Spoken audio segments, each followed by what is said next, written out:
It happened over the weekend. Dana White says he's retired. You were the undisputed champion. How are you feeling a few days after? I mean, to be honest, I would have rather fought for it, of course.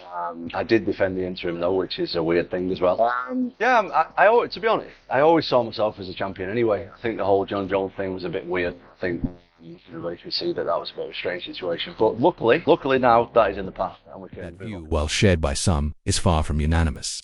Former UFC welterweight champion Leon Edwards publicly predicted that Jones would lose if he ever faced Aspinall, a stark contrast to Vera's perspective. Edwards' take reflects a broader divide among fighters and fans in interpreting Jones's decision to retire. For some, it's the wise choice of a champion exiting the sport at the top of his game. For others, it's seen as a strategic retreat from a dangerous rising opponent, who, while not yet a legendary name, poses a legitimate threat.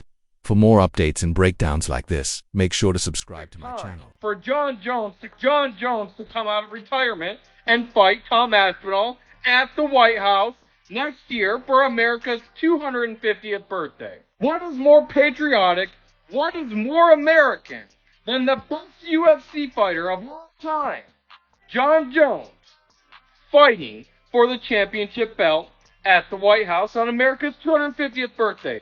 It's beautiful. It's poetic. It's perfect.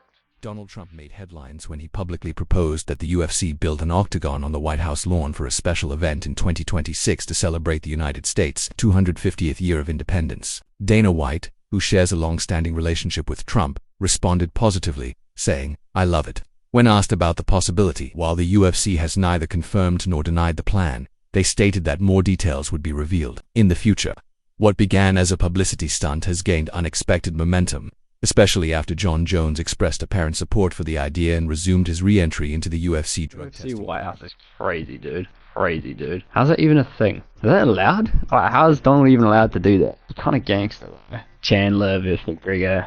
Kind of gangster. Aspinall. Jon Jones wants to fight on it. Classic. Back in the testing pool after 2 weeks. Bro is a troll and a half. He's not having his title back. That just can't be happening. Over the round trip would be sick.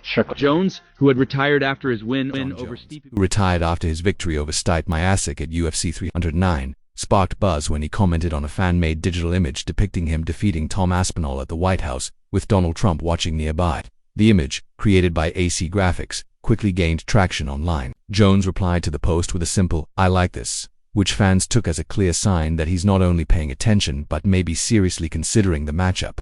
The post went viral, with fans flooding the comments, urging the UFC to make the fight happen and calling on Jones to cement his legacy by defeating the British champion. I would even say this, and I don't know if this is controversial or not, but I would say that Jon Jones ducked Tom Aspinall so hard that he went through self-destructive measures just to avoid a fight with this man.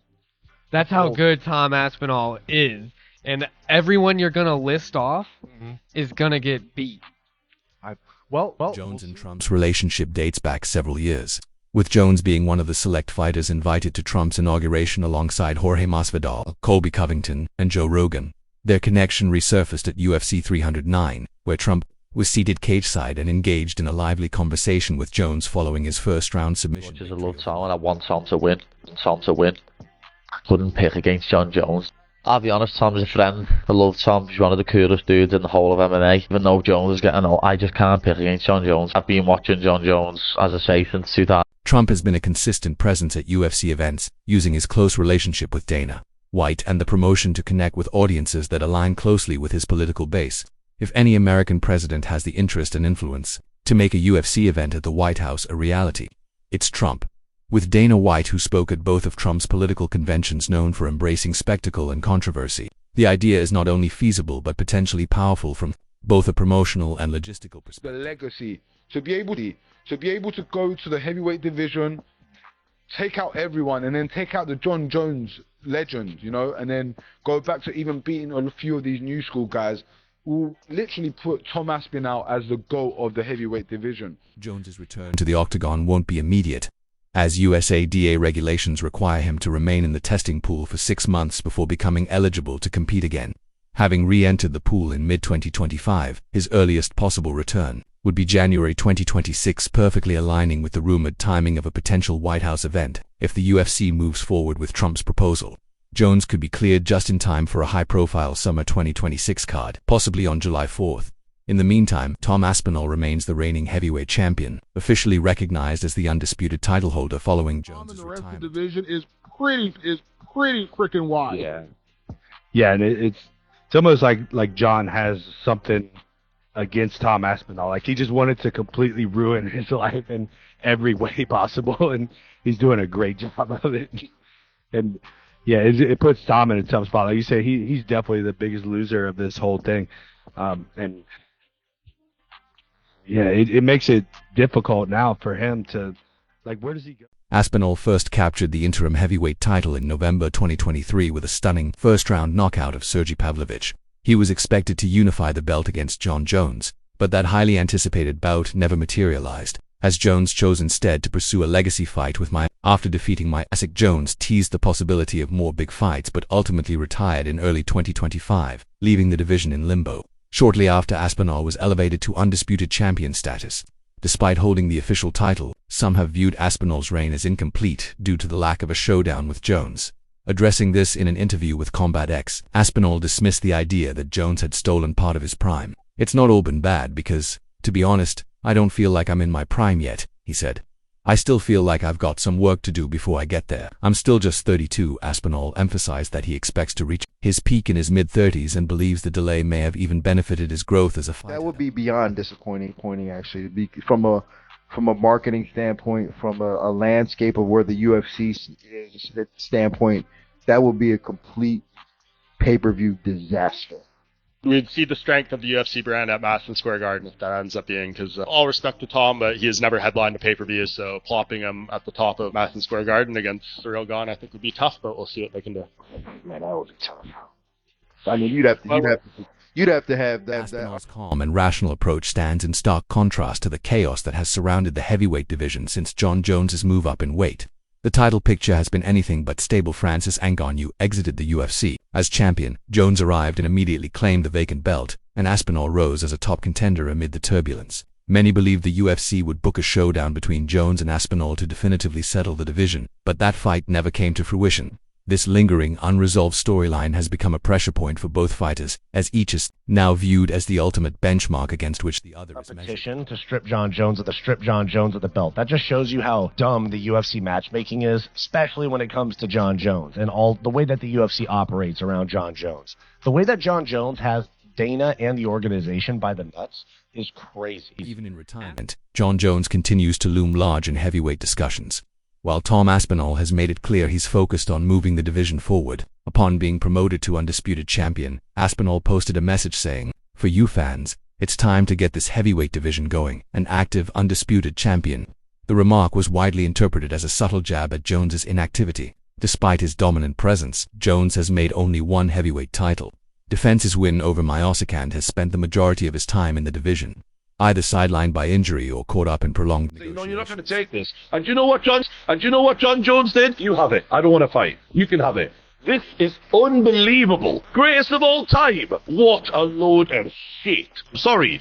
Never going to call that him to go. Ever again. Because being the greatest of all time is not just about winning. And that's what Jon Jones doesn't understand. It's about how you conduct yourself throughout the whole of your career. Are you willing to fight the biggest challenges, the biggest tests? Aspinall is expected to make his first title defense later this year, with Cyril Gane and Alexander Volkov among the potential opponents being discussed.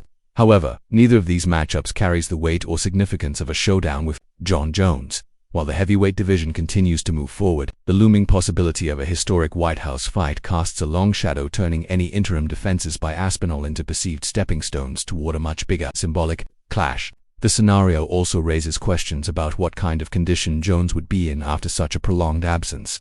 If he returns in 2026, he will have been out of competition for nearly 2 years, though Jones has proven capable of winning after long layoffs, most notably in his return against Myasic. Spino presents a very different kind of challenge, younger, faster, and far more active. Aspinall's skill set aligns well with the demands of the modern heavyweight division, which is more competitive and dynamic than the light heavyweight scene Jones once dominated. Is Jon Jones scared to fight you? Yes. Jon is conning the public. The fact that he didn't want to fight Ngannou for 3 years, and now he's not wanting to fight me for over a year. Is that fight fucking happening? The UFC are saying that it's going to happen. I think it's down to him and Dana. Dana loves Jon Jones. He's trying to grease up his ego a little bit. Jones's reputation has always been built on dominance rather than activity, with only 4 fights to his name since 2019. In contrast, Aspinall has rapidly compiled an impressive resume marked by quick finishes and consistent performances. He has also become a fan favorite in the UK, where many view him as the nation's best hope for a long-term heavyweight champion.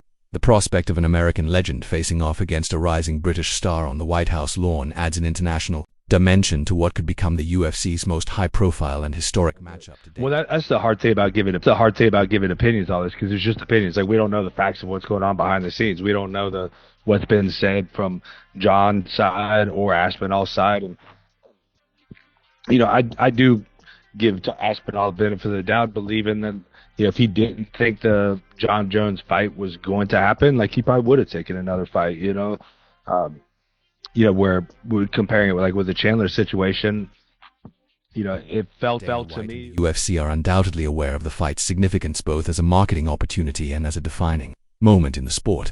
A White House event would generate massive mainstream media coverage, spark political conversation, and create international buzz. Jon Jones's involvement would lend historical gravity, while Tom Aspinall's presence would ensure competitive legitimacy. No other matchup on the UFC roster offers the same powerful blend of narrative, stakes, and unpredictability, making this potential clash a once-in-a-generation spectacle. With you. Kinda weird, but Trump wants to host a UFC fight in the White House. I have so many questions, but let's start with why. So next year in 2026 is our 250th birthday. Because of that, Trump wants to make a huge celebration and he wants to make it unforgettable. So he was like, how about we hold a UFC fight in the White House? And UFC is okay with that? Well, yeah, Trump is good friends with Dana White, who is the boss of UFC. Back in 2001, Trump helped Dana White and let him use his casino, Trump Taj Mahal, to host. The UFC has not hosted an event in Washington, D.C. since 2019. When Alistair Overeem faced Garzino Rosenstrick, staging an event at the White House would represent a massive logistical undertaking, requiring approval from multiple governments, agencies, and close coordination between political and sports entities. However, Trump's personal involvement and his long-standing relationships with both Dana White and Jon Jones makes the idea far more plausible than if it came from another source. Trump has previously used the UFC as a cultural platform, and would likely leverage such an event as part of his 2026 messaging, regardless of whether he holds public office at the time. We've been talking to this kid forever about it, and kids fight. So you can't make people fight. If Jon doesn't want to fight, can't make him fight. We can try to make him fight. We can throw things at him that inspire him to want to fight, but Chito Vera's recent comments about Jon Jones and Tom Aspinall added another layer to the growing debate, dominating conversations around the UFC heavyweight division. When asked directly whether he believed Jones was afraid to fight Vera's response was unequivocal. No. His reasoning didn't hinge on current form or stylistic comparisons, but rather on the enduring power of Jones's legacy. Vera suggested, that speaks for itself when it comes to fearlessness. And he's like the longest running heavyweight champion in the history of the UFC, isn't he? But he's only he hasn't fought anyone. Yeah, I don't think it's going to happen, I think Jon gets a lot of money for being champion. I think the sponsors and that are paying him a fortune. And I think he's just dragging along, keeping the belt as long as possible. It's worth that much money to him. I mean, Jon's often struggled tall people who are good boxers. I imagine he probably, if he did fight him, he would. According to Vera, Jon Jones has nothing left to prove and doesn't need to fight Tom Aspinall to validate his legacy. From becoming the youngest champion in UFC history to reigning over the light heavyweight division for nearly a decade, Jones's accomplishments already place him in a league of his own. In Vera's view, the absence of a bout with Aspinall doesn't diminish what Jones has achieved. His legacy is firmly intact, regardless of unfinished matchups. Now Jon Jones may be coming out of retirement for the chance to be involved in the White House UFC fight on the next 4th of July. Jon Bones Jones putting on X that, he's re-entered the testing pool. This only lasted about... He doesn't need to fight Aspinall. He did everything, Vera said on the Makeshift podcast. He fought in his prime.